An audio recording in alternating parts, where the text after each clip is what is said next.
Kadang aku berpikir, kalau dunia ini adalah sebuah film, mungkin aku bukan pahlawan utamanya. Aku Ultraman, tapi bukan Ultraman yang bisa terbang, bukan yang bisa mengeluarkan jurus cahaya dari tangannya. Aku adalah Ultraman yang bangun pagi, buka mata, dan hal pertama yang terlintas di kepala adalah tahun 2026 nanti. Aku harus siap apa ya? Tidak ada monster raksasa yang menunggu di luar jendela. Tapi ada tagihan yang menunggu di meja makan. Ada anak yang harus diantar ke sekolah. Ada waktu yang rasanya berjalan semakin cepat, semakin tidak terkejar. Dulu, kita melihat jam dinding. Sekarang, kita melihat kalender yang lembarannya habis begitu saja. Ultraman versi ini tidak melawan monster dari luar angkasa, tapi melawan pertanyaan-pertanyaan yang muncul dari dalam kepala sendiri setiap pagi. Waktu kecil, definisi Ultraman itu sangat jelas. Dia datang saat dibutuhkan. Dia bertarung dengan gagah berani. Dan dia selalu menang. Monster tumbang, kota selamat. Semua orang bersorak. Simple. Sekarang, Ultraman versi dewasa datang ke dapur. Dia membuka kulkas, lalu melihat isinya. Dia melirik kalender di dinding, lalu melihat tanggal merah yang semakin sedikit. Dan dia bertanya dalam hati, cukup tidak ya? Cukup tidak untuk bulan ini? Cukup tidak untuk sekolah anak nanti?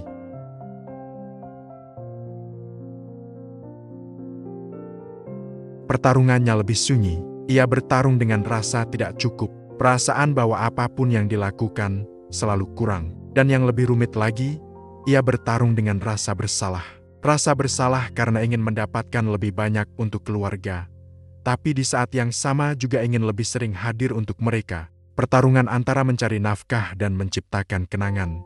Kalau kamu buka media sosial atau ngobrol dengan teman, nasihatnya terdengar sangat bijak. Orang bilang, untuk menyambut 2026, siapkan tabungan. Betul, masuk akal. Ada lagi yang bilang, yang penting siapkan skill baru, biar tidak ketinggalan zaman. Benar juga. Lalu ada yang paling filosofis, yang utama itu siapkan mental. Oke, ini juga tidak salah. Tapi lucunya, tidak ada yang pernah memberitahu bagaimana caranya menyiapkan semua itu tanpa kehilangan diri kita sendiri di tengah prosesnya. Bagaimana cara menabung lebih banyak tanpa harus bekerja sampai lupa waktu. Bagaimana cara belajar skill baru saat energi sudah habis untuk urusan sehari-hari. Dan yang paling penting, bagaimana cara menyiapkan mental saat mental itu sendiri sudah lelah. Ultraman tidak pernah bingung soal keberanian. Ultraman bingung bagaimana caranya tetap waras sambil terus berusaha berdiri tegak setiap hari. Ini bukan soal berani atau tidak, tapi soal sanggup atau tidak. Anak kita tidak peduli dengan tahun ke-2026. Angka itu tidak ada artinya bagi mereka. Rencana pembangunan jangka panjang seorang ayah adalah konsep yang terlalu abstrak. Anak kita hanya peduli dengan hari ini, saat ini, di sini. Ia tidak akan menanyakan berapa target tabungan kita 5 tahun ke depan. Ia tidak penasaran dengan proyeksi karier kita. Pertanyaan mereka jauh lebih sederhana, tapi seringkali jauh lebih menusuk. Ayah, hari ini pulang jam berapa? Dan disinilah Ultraman seringkali kalah. Bukan karena dia lemah, bukan karena dia tidak sayang, tapi karena dia terjebak dalam dilema yang aneh. Dia berusaha sekuat tenaga mengamankan masa depan anak-anaknya, tapi seringkali harus mengorbankan momen berharga di masa sekarang.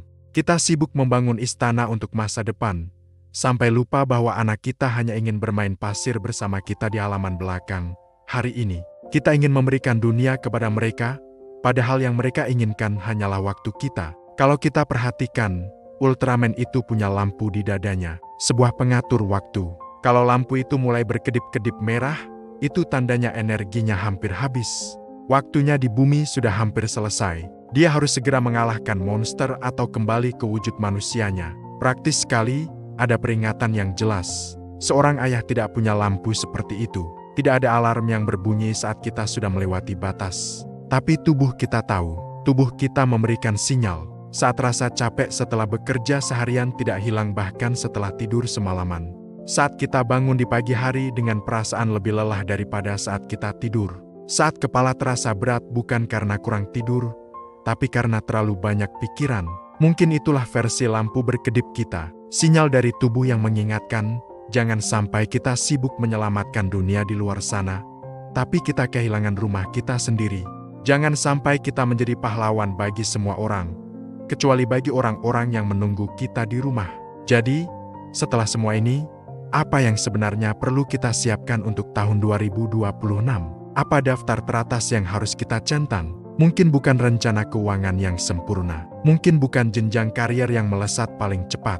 Mungkin bukan punya segalanya. Mungkin yang perlu disiapkan sebenarnya lebih sederhana. Pertama, tubuh yang masih kita jaga kesehatannya. Karena tanpa tubuh yang sehat, semua rencana tidak ada artinya.